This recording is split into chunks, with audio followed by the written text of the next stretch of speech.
Hi, it's Jo Vadillo here for Property Women, and I am super excited to have with us Belinda Woolrych, who's going to be hosting this webinar. And Belinda is somebody I've known for a number of years in the property industry, and she ticks all the boxes. She's a very busy mum. She's a business owner for not one but two businesses. I'll let her elaborate a bit more. She's a lover of property, so she's a woman after my own heart there. She has built, she has renovated, styled, sold. She's an entrepreneur, an author of 2 books, a public speaker and frequently asked commentator as well in terms of the property market, and now a franchisor. So Belinda is well accomplished, and I'm super excited to have her join us. And what she's going to be covering off today is just a little bit of background about her career and how, like many women, we've turned our lives around to follow our passions in property, and I guess leveraging off the change in society now, where we've got the wonderful mediums, digital mediums, Facebook, all these other ways of contacting one another and growing our audience. But more importantly, we're finding there's all these emerging industries as a result of that. And much like myself, Belinda has a career that wasn't well known in Australia 10 years ago. You'd almost have to explain to people what it is that you did. So I will hand over the reins so she can explain a little bit about herself. And I'm super excited to have you here, Belinda. Welcome. Thank you very much, and very excited to be here. It's lovely. Thanks, Jo. Well, I'd love to tell you about a bit about myself and also talk about the business as well. So yeah, thank you for welcoming me in. So I have got a property makeover business, and our job in my business is to add value to property. So whether someone chooses to sell now or in the future, it's all about that adding value. I'm super excited because this business has been 10 years in the making for me. So I've been running it as a owner-operator for 10 years. And in the last 6 months, 6 to 9 months, it's actually taken to create the franchise. And I've just finished my 2nd book, Inside Makeovers, which is aimed at helping people to grow and transform a property styling business. So there it is, that's the book. Look a little bit better on the cover there than I feel like I do today. But yes, I'm the owner and founder of Papillon Styling and Renovations. Papillon is French for butterfly, some of you will know, and it's all about the transformation. So not only for our business owners, but also for the actual property owners and the transformation. So you can't really tell how beautiful a property can be, but that's something that we have insight to and do all the time to transform property. So yes, I do spend some time speaking, speak a lot around the downsizing market as well. And that's actually my 1st book, which is Right Size Your Home. So it helps people with that whole pre-sale and downsize who really probably haven't sold a property for often 40 or 50 years. So it's a very helpful tool for them. And now a franchisor and mum of 2, a boy and a girl. So why we're here? Look, I'm thinking that this audience, I know, and this is why you and I, Jo, we chat a lot because we're property lovers, but your wonderful business has a lot of people who are interested obviously in property and know about styling and renovation. They also want to grow and transform as far as ownership and renovation of property. Possibly thinking about a career change if they know and love property and want to make money and make a business of it, then potentially that's something that they may be interested in from this webinar. So what sort of skills do I think that we need to have? Look, being a property makeover specialist is actually all about the skill of walking into a property and knowing or having vision. So do you get excited when you walk into a place and think, oh, wow, this could be this and this could be this, we could do that here, and how can we add value? That's something, any initial appraisal I attend, and I get very excited still 10, 11 years on when I walk into a place and can see value add opportunities. I think that to run a business like this, you also need to be great with people. So it's about having great communication skills. You need to be a great coordinator. So if you're pretty organised, you might have experience in project management even, or doing renovations yourselves, and good at getting people to work as a team. and be able to delegate and make things happen. And then obviously high standards, because our clients are giving probably their lifetime asset to you to actually add value to. So it's all about the eye for detail. It's all about the skill. It's all about the vision. That's and really I guess what it is. What would be, I guess, an element would be that managing expectations. That yes, there's actually a section in my book about that. So yeah, absolutely. And I think it's one of those. I mean, look, I know a lot of women who have got, as far as communicating, that they're dealing with work, they're dealing with kids, their school, their all the extra things and I mean, even with myself, I've got multiple sporting teams to manage, and women are very good communicators. So it's almost a skill that we do have. Not saying that men don't, of course, but I imagine in an industry like this, you're managing the owners who are your clients, perhaps even the selling agent that's liaising with you. Yep. You probably at some point got some trades, you've got removalists, you've Absolutely. got a lot of moving parts. So. All of that, yeah. And actually that's something with the value that's packed into the franchise, is because I've been doing this for 10 years, everything is systemized. So the entire system that someone would come onto if they wanted to have a region, all of that is documented. And it literally goes into a time and task management system, and tick box. So it's quite processed. But the lovely thing is that because we've been doing it for so long, our clients get to see their renovation schedules. So they can click on a link and see what's happening, who's coming where. We've got the agents always in the loop, because they can see, because we're always coordinating photography. If they're selling or renting, they've got to get photographed. All those sorts of things. So the lovely thing about the cloud, this type of business, as you were mentioning before, it's moving at lightning pace, the small business world, and we can take advantage of that as business owners. Absolutely, yeah. So I think this is the best job in the world. We were just having a chat earlier on. It's been 10 years, but it's something I just didn't particularly, I guess, get the love out of my job anymore when I had some children, and some children too. That's enough. Just your first six. For me. But it's about being able to love what you do. And I still get excited when I walk into an appraisal today, because it's not just about adding property, it's about transforming lives for the owners. It makes me feel really good. And look, it's a lucrative industry. It's almost an expectation now. So I know you said earlier on, 10 years ago, we were trailblazers in this. Yeah. We actually really, I know that from in my area, I'm one of the earliest business owners in this field. Yeah. Yeah. Absolutely. I've seen a few come and go, but I've been, one of the first, and still here, which is great. And it's becoming more and more expected. So it's almost in certain areas that you open up or go to realestate.com and you see everywhere is looking great. So it's been great for our own business. Well, can I tell you the other side of that? As a buyer's agent and working in the Sydney market before the recent absolute peak that we've just experienced, as a buyer's agent in that phase, it was the slow emerging market where you were seeing some properties were styled. So my job to go in and negotiate the best price, well, almost like the opposite as a buyer's agent, because I'd walk into a property and see that it's been styled, and then my instant thought was, oh no, the vendors are smart. So, whereas you go to another property, you see that, there's just simple things that they haven't actioned. I'm thinking, okay, these people aren't sophisticated and that's sellers. Great for you. Yes. So I guess, if you're selling a property, I would always err on being styled. As a buyer, I walk in going, oh damn it, they're onto it. So it just sells a house so much easier. And even as somebody who's assisted and given advice to people who are looking to put their property in the market, if they've got an unusual space or utilize it, make it workable. Yeah, absolutely. So it's been, just from my side of the fence, quite fascinating to see this emerging market too. So good. Yep, that's us. I guess some of the problems that we've had, I have had when I started in the business, and I'm thinking maybe this might resonate with people on the webinar, that you really want to make sure that your time is valued. You want to make sure you charge correctly.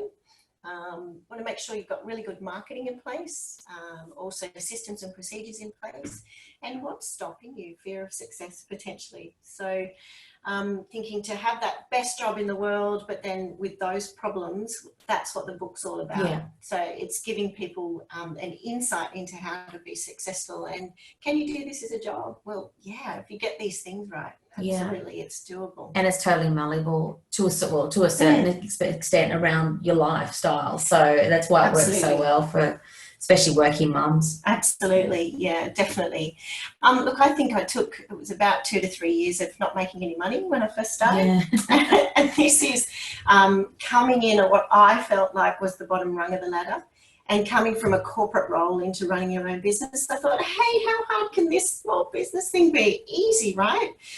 No. So I suffered from all of those things on that list, and this is what I want to package up and, you know, give in this book to anyone, whether they come on board with us or not, if they're, you know, considering running their own makeover business or doing this as a job. These things are will really help them. Yeah, fantastic. So valuing yourself and your time. I just wanted to talk a bit, one of the critical things for me was around a realisation that I had in a business training course, which I know we went on. Yes, that's how we met. Well, yes, just beforehand, yeah. Roundabout, definitely. It was about valuing your time and understanding, doing a really good activity around listing all the things that you do every day. So what do you do in your business, and then working out that if you want to get paid at a more reasonable rate and actually earn more money, it's important to pass some things on for other people to do. So in the book, it talks about what about getting a virtual assistant or a VA or a PA, diary planning, productivity checks, and those sorts of things in place. So this business is about, there's only a certain amount of hours in the day. Yes. It may well be between pick up and drop off. Yes. So, you know, as soon as that's by kids, it's on. Yeah, sure. So I work with virtual assistants, and I find they're fantastic support to my business, but not everyone is familiar with the terminology. So do you mind just explain a little bit how that works? Absolutely. So the beautiful thing about our technology that we can take advantage of is most things are in the cloud now. There's a section in my book also that talks about cloud-based technology and how you can be more productive. A VA has been extremely helpful for me, and I know it's a virtual assistant, so they're not here as in physically here, but they're so my VA's in the Philippines, so time difference is not too bad, but everything being in the cloud is they can assist with all the projects pushing on. For example, things. One task that jumps to mind is a quote comes in, our VA can put that on. Put that on the cloud and can have it visible. And also email the thank you and all those sorts of things, and put it in the right client file. It's those sorts of things they can all happen while you're out doing your specialist task. So you might be doing an initial appraisal for the next property while those things are happening in the background. So really helpful. Oh, that sounds good. Great. Another thing, these are probably my biggest things. So one being valuing time. This one is about rock, sand and water analogy. So those high value tasks, you can actually list out what they are as I talked about, but you can do that personally as well. So making sure, look, there might be an example of, I don't know what it might be, but putting the Woolies order in, or you know, those sorts of things, are the personal things that are repetitive and non-specialists. Those sorts of things you can also pass on. Yeah. Self-care is something that's been really important, and it's probably, and I don't mean to say that all mums do this at all, but sometimes you tend to put yourself second. Yeah, absolutely. But it's so important, and I think, you know, why do they say on an aeroplane, put the oxygen mask on, you first? You know, if you're okay, everyone else around you is okay. Yeah. So if you're feeling good, you're feeling strong, you're fit, you're careful with your time, and you look after yourself, you'll be so much more successful. Yeah, absolutely. Be flexible. You know, things happen. We know that things happen. So mornings can change in a nanosecond sometimes, but yeah, just roll with things. And obviously your everyday marketing is absolutely essential. So there's certain things that are rocks in your calendar. There are certain things that are sand in your calendar. So, you know, if you have a glass jar, for example, if you tried putting all of the sand in first, could we fit any rocks? That's right. Okay, if you put the rocks in first, which is your set things that you need to do, then your sand and water can come later. Awesome. Getting paid more. This is something also at the start of business which you can struggle with if you're feeling a little, if you're not so confident. And women are so bad at this. Look, and it's just, over delivery, undercharge. I see it time and time again with females, especially when they're starting out in business. Absolutely. So I do understand. I think, we both started somewhere and had to get some rungs on the ladder. But, I've seen women burn out as a result of it as well. If you're doing it, stop it. Yeah. Absolutely stop it, because if you're not valuing yourself, why is anyone else going to value you? Yeah. So absolutely no freebies in our franchise documentation. We absolutely give 4 initial appraisals away a year, but that's community focused or a silent auction or something like fantastic. that. So it's used to give back to the community. But no, so many times I hear people in my industry, so someone will ring up and say, can you just come out and have a look? Yeah. Sure, but that'll be, it's my time. Would you go to the doctor and ask if they wouldn't mind just having a look at something? You expect to pay for their time. So it's understanding the value that you do add, and then you need to be remunerated for that accordingly. It's an industry responsibility. So we need to look after each other, and if other people are going out and doing freebies, you're devaluing other people with this specialist knowledge. That's a great way of putting it. It's funny, I've encountered people who try and do contra deals and other things like, if you do this and I'll give you, look, something for free, which is lovely, but unfortunately the banks don't look at that as a mortgage repayment. No, they don't. It doesn't help the bank balance. No. So I think it's also start as you mean to go on. So if you wind up undervaluing yourself from the beginning, it can be really hard to regain ground. Yeah, absolutely. And as soon as you say yes to someone, then someone else hears about it and someone else, it all keeps going on. Yes. Yeah, absolutely. Looking professional, this is another thing. Absolutely look the part. And marketing material is so important. So I know that I've invested a stack into my brand. I've got it professionally done, and I want it to be I want people coming into our business to be so proud of the marketing material, and it really stands up behind them. It's rock solid. So that's something that's provided? Or absolutely, that's all part of. Because I know how much branding can be just, it's almost like a piece of strings costing, That's right. And when you are starting out in business, you don't have the long piece of string in it, that's not how you, but at the same time, I've also seen people spend, $3,000 to $5,000 on all this beautiful branding without even having a dollar coming to the business. Absolutely. So you provide all that branding, they leverage off what you've established in that colour scheme and all of that. So we've got, fantastic. We can car wrap, we've got business cards, and it's so carefully done. So the marketing material I do have, I could talk all day about this. We've researched it. So the marketing material, for example, gets given to a real estate agent is exactly what they need. They've told me the size, what they want on there, all those sorts of things that goes out with the listing kits, everything else. So it's absolutely tailored through 10 years of experience, and it looks beautiful as well. So really professional headshots, getting out on, and all of the marketing material is all tailored to that region and has that franchisee on it. Yeah, from what I've seen of the, looking at your website and just even the colour scheme and the logo, it looks very professional, and I think it is a really clean, nice look. And I have seen other businesses where they could be offering the same level of professionalism, but they've gone down almost an animated look or something that just it just cheapens it, and it's going to attract a certain kind of customer.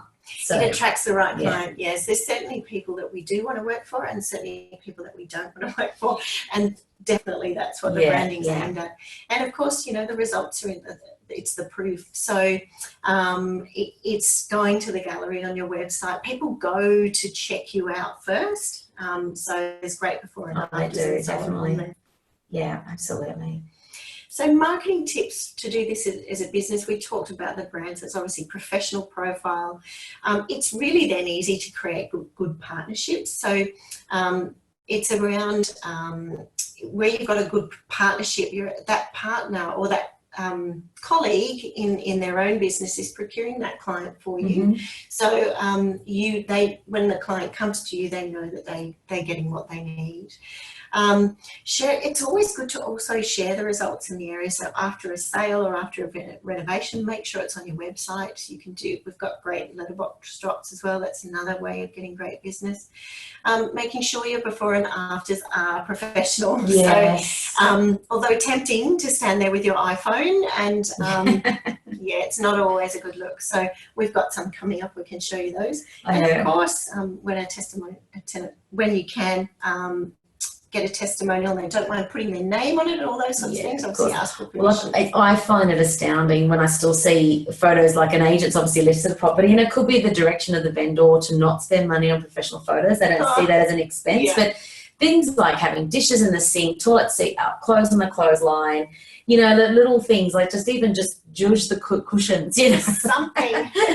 Do something. Yeah, but photos are amazing. So you've got some to share? Absolutely. So some live examples. So this one here, the things that I want to show you on this one, and this is something coming in for the first time. This is why I get excited. But just looking at that modular lounge, blocking that beautiful open deck area, and that's an architectural addition to a traditional house, and they've closed it off. Yeah. So it wasn't designed that way, and it's not showing off the property to the best of its ability. So getting some higher furniture, repositioning the furniture to take advantage of the property. Yeah, so that bottom right image there, so there's the black leather lounge. I think it was something that you sent out. I read about black sofas being a bit of a no-no. Yeah.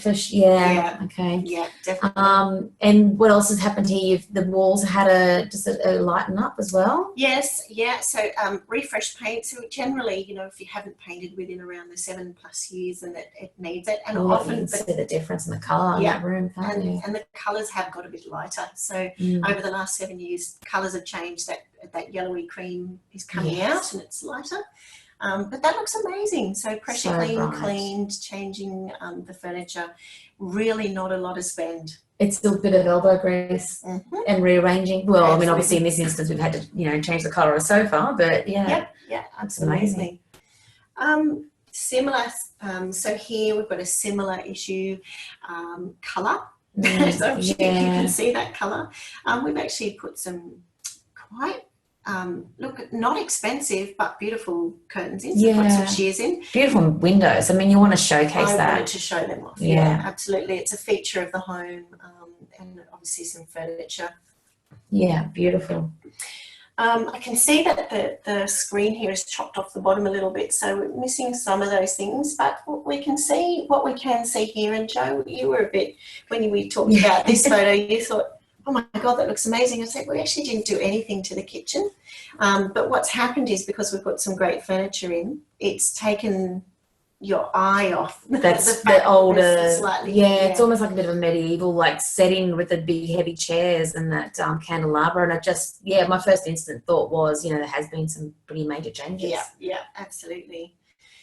This is I love this photo here because you can see, again, maintenance, catch up.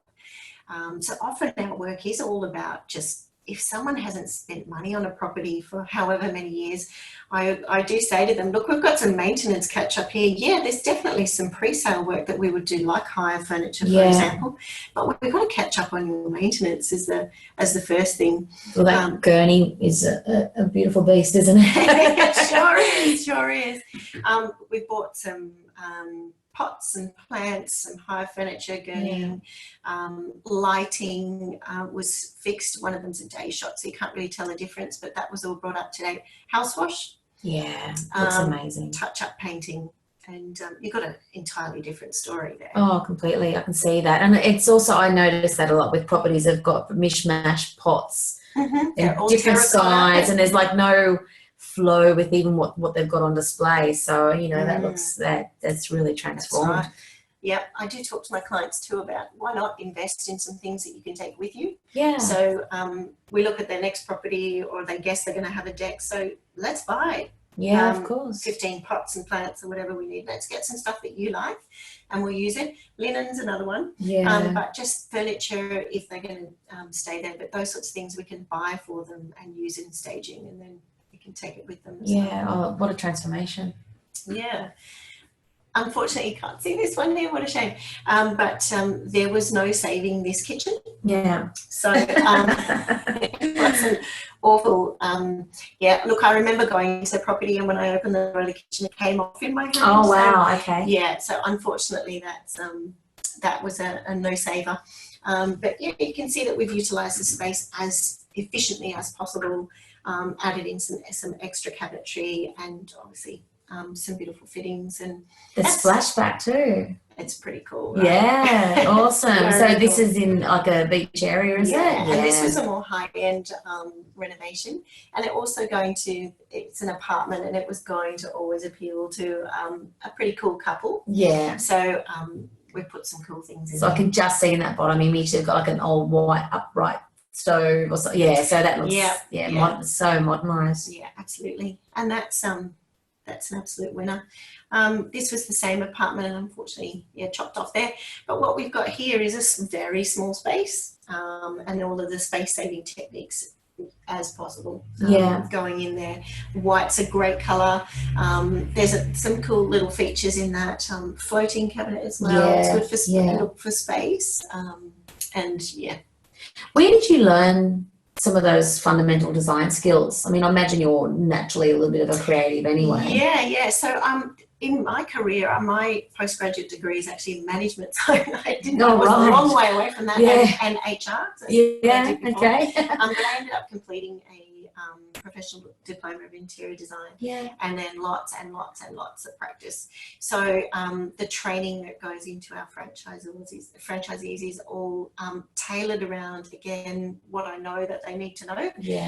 So we've got styling training, we've got renovation training, and then we've got operational training. Oh, wow. So there's 3 components to it. Because I know there's some fundamentals that I know many women who are property, fans like myself will understand the art of decluttering, or perhaps removing all the personal images of photos on the wall, just those simplistic things that come almost like it's a natural knowledge to us. Other people have also got that natural design skill, so I guess, I guess given that your background's management and HR, some of it can be learnt as well. Absolutely can be. And so I'm not a degree qualified interior designer, and nor do our business owners need to be. Yeah. So so that's something that you can contract in if you want to as part of a project, or you can do it yourself. Yeah, wow. Systems and procedures. So again, working in the cloud, having clear agreements and expectations. You mentioned expectations earlier on. Yeah. I put some of that in my book. You need to make those very clear in the beginning. I think, again, that's a fault of early business startups, that they do want to over deliver, and and I mean, I've been woken up to 6 a.m. texts on Sunday mornings by clients before. It's just having a few understandings. Agreements. Expectations.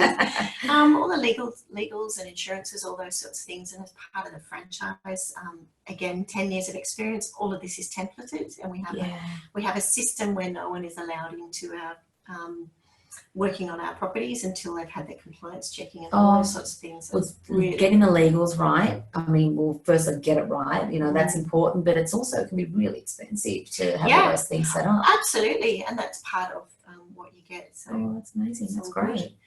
Yeah, so, and just finishing up around fear of success. I wanted to do this franchise 6 years ago. Yeah. And I'm only onto it now. So what was stopping me, and I think it was all about just taking that leap. There's a really good section in the back of the book about backing yourself and fear. I'm a perfect example, leaving a corporate job, so scared, going out on my own.